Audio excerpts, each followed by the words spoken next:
Friends, स्वागत आहे तुमचं माझ्या मराठी यूट्यूब चॅनलमध्ये। कसे आहात सगळेजण? अपेक्षा करते सगळेजण स्वस्त आणि मजेतच असाल।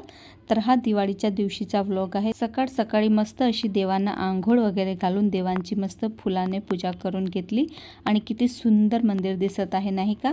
त्यानंतर आज पूर्ण घर मला फुलाने सजवायचं होतं। बाहेरही फुलाचीच रांगोळी काढायची होती आणि घरातही मला थोडंफार डेकोरेशन फुलानेच करायचं होतं, कारण की ताज्या फुलांचं जेव्हा डेकोरेशन आपण घरात करतो तेव्हा ते पाहायलाही अगदी सुंदर दिसते आणि एक वेगळीच सुगंध घरामध्ये प्रसरते जे की ताज्या फुलांची असते। म्हणून मला फुलांचं डेकोरेशन करायला खूपच जास्त आवडते। तर कालच मी थोडीफार म्हणजे 1-1.5 किलो फुलं घेऊन आली होती, ज्यामध्ये पांढरी फुलं आणि पिवळी फुलं होती। झेंडूची फुलं पिवळ्या रंगाची आणि केसरी रंगाची अशी दोन्ही प्रकारची आणली होती आणि सफेद फुलं सुद्धा आणली होती।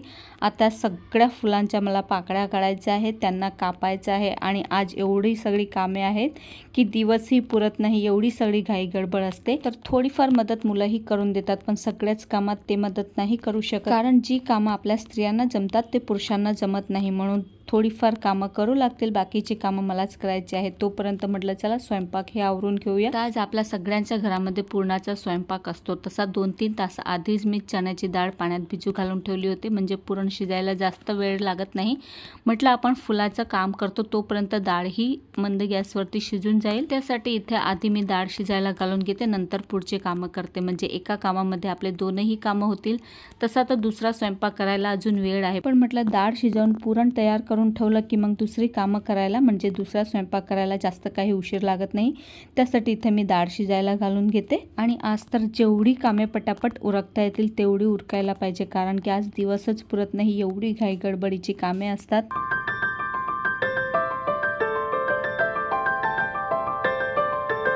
आणि गॅस मी मुद्दाम कमीच ठेवला, कारण दुसरी कामे करते तोवर कमी गॅसवरती डाळ चांगली शिजली जाईल। आता डाळ शिजल्यानंतर लगेचच इथे मी फुलं कापायला घेतलेली आहे। तर आधी मी थोडीशीच फुलं कापून घेणार आहे, नंतर माझा मुलगा कापून देणार आहे। व्हिडिओ शूट करायचा होता म्हणून मी इथं फुलं कापायला बसलेली आहे, कारण की मुलं व्हिडिओमध्ये यायला नकारतात, म्हणून म्हटलं थोडंसं मी फुलं कापून घेते, कारण की असेही मला फुलाची रांगोळी काढायची आहे। तर थोडेसे फुलं आधी मी कापून घेतले, नंतर मुलालाच कापायला लावले आणि मुलांनी आज बरीचशी मदत केली बरं का मला, जसे की फुलं कापून दिले, हार बनवून दिले, जिथे जिथे दरवाजाला मंदिराला हार लावायचे होते तिथे तिथे हार बनवून दिले आणि काही जे खीर बनवायची होती ड्रायफ्रूट्स वगैरे कापून दिले। खूप सारी मदत केली माझ्या मुलांनी, पण कॅमेरामध्ये ते यायला नकारतात म्हणून मी काही घेतलं नाही। त्यानंतर फुलं कापले आणि लगेच मी बाहेर रांगोळी काढायला बसले। तर आज मी फुलं आणि रंगांचा वापर करून मस्त रांगोळी काढणार आहे, कारण की फक्त रंगाची रांगोळी काढायचे म्हटलं की खूप जास्त वेळ जातो आणि आज एवढा काही वेळ नसतो, म्हणून मी फुलांची आणि रंगाची रांगोळी काढायचं ठरवलं। तर पहा किती छान रांगोळी काढलेली आहे। आता रात्री याच्यावरती जेव्हा दिवे ठेवले जातील तेव्हा अजूनच सुंदर दिसेल। तर अशी सिंपल अशी सुंदर रांगोळी काढलेली आहे। कशी वाटली मला कमेंट करून नक्कीच सांगा। आणि बाहेर साईडला एक कॉर्नर आहे, तिथे सुद्धा अशी छोटीशी फुलांची आणि रंगाची रांगोळी काढलेली आहे। यावरती रात्री दिवे ठेवले की खूपच सुंदर दिसत होती। त्यानंतर घरात सुद्धा मी फक्त फुलाने रांगोळी काढून घेतलेली आहे। अशा प्रकारे डेकोरेशन करायला मला खूप जास्त आवडते आणि घरात खूप प्रसन्नता वाटते असं सगळं केलं की। आणि साईडला सुद्धा मी रंगाने अशा प्रकारे अर्धगोल बनवलेले आहे आणि त्या भोवती फुलाने अर्धगोल बनवणार आहे आणि त्याच्या मधोमध मी बरोबर दिवे ठेवणार आहे। खूप सुंदर दिसत होती बनल्यावरती। मला असं सगळं डेकोरेशन करायला खूप जास्त आवडते। स्पेशली दिवाळीच्या दिवशी आपण वेगवेगळ्या प्रकारे डेकोरेशन करत असतो, पण असं जर फुलांनी सजवलं तर खूप सुंदर दिसते आपलं घर। अर्धी तयारी झालेली आहे, अर्धी तयारी बाकी आहे। आता लवकर स्वयंपाकाला लागते, रांगोळी पूर्ण झाली। आता पटकन स्वयंपाक करते आणि मग पूजेची तयारी करते। पूजेची मांडणी सुद्धा अजून करायची आहे, अर्धी केली अर्धी बाकी आहे। तर चला पटकन आता तयारीला लागूया। 4 वाजलेले आहेत, तर चला।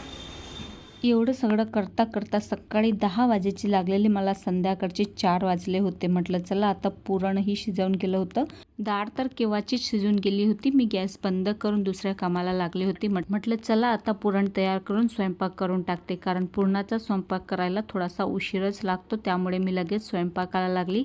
आणि आज खूप सारी घाई गडबड होते आणि एवढं सगळं केलं की थोडासा थकवाही लागतो, पण जेव्हा सगळं घर दिव्याने लखलखीत होते आणि एवढं सगळं बघून एवढं सुंदर वाटते की मनाला खूप शांतता वाटते। आता चला सगळा स्वयंपाक मी करून घेतला, त्यानंतर पूजेची सुद्धा तयारी केली, कारण की ही पूजा मांडायला थोडासा वेळच लागतो, कारण की एक एक गोष्ट आठवण करून ठेवावी लागते। 1 ते 2 तास तर लागूनच जातात ही पूजा मांडायला, आणि त्यासाठी सगळं मी जवळच घेऊन बसते। तरी सुद्धा काही ना काही विसरलं की आपल्याला उठबस करावीच लागते, आणि त्यासाठी आपले पायही खूप दुखायला लागतात। तर ह्या वर्षी तर लक्ष्मीपूजन 2-2 दिवस होतं, कुणी सोमवारी केलं तर कुणी मंगळवारी केलं, तर कुठल्या दिवशी करावं हेच कळत नव्हतं। तसं तर आमच्या इथे सगळ्यांनी सोमवारीच केलं होतं, कारण की मंगळवारी अमावस्या फक्त 6 वाजेपर्यंतच होती आणि लक्ष्मीपूजन अमावस्यामध्येच करावं लागतं, त्यामुळे आमच्या इकडे सगळ्यांनी सोमवारीच लक्ष्मीपूजन केलं होतं, आणि मी सुद्धा मग सोमवारीच लक्ष्मीपूजन केलं होतं। त्यानंतर अर्धी पूजा मांडून घेतली, आणि जी रांगोळी काढली होती त्यावरती जे दिवे ठेवायचे होते, मेणबत्तीचेच दिवे ठेवले होते, ते सुद्धा ठेवून घेतले, आणि अशी रांगोळी मी घरामध्ये काढली होती। आणि अर्धी पूजा मांडून घेतली, कारण की थोडीशी पूजा मोठी होते म्हणून मी अर्धी मांडली, आणि अर्धी मी नंतर तयार झाल्यानंतर मांडणार होती, कारण की मग 2-2 पाठ ठेवले की मग पूजा करायला जमत नाही, म्हणून मी अर्धी पूजा मांडून आधी पूजा करून घेतली। त्यानंतर पुढची जी वस्तू ठेवायची होती ती नंतर ठेवली।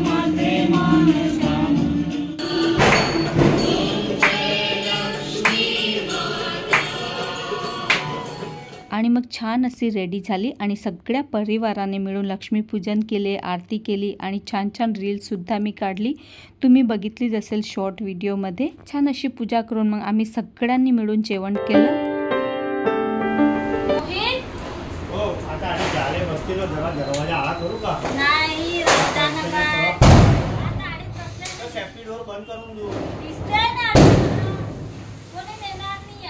आज दरवाजा बंद करायचा नसतो, आणि मिस्टर दरवाजा बंद करायचा म्हणत होते, म्हणून मी ओरडत एवढी मोठी जागा आहे बेटा, 4 जण आरामानं साधी पोळी देऊ का?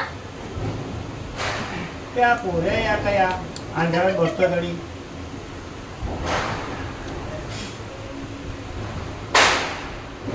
कपडे बदलून टाकू का? अरे गर्मी होऊन आली दिसते यार, कुठलं बफारा लागून आला, कसा हवा ना झपाटा झपा। चला तर मग आजचा हा छोटासा व्लॉग मी इथेच थांबवते। अपेक्षा करते तुम्हाला आजचा व्हिडिओ आवडला असेल। व्हिडिओ आवडला असेल तर व्हिडिओला लाईक करा, शेअर करा, आणि चॅनलला सुद्धा सबस्क्राईब करायला विसरू नका। अशाच एका नवीन ब्लॉग सोबत।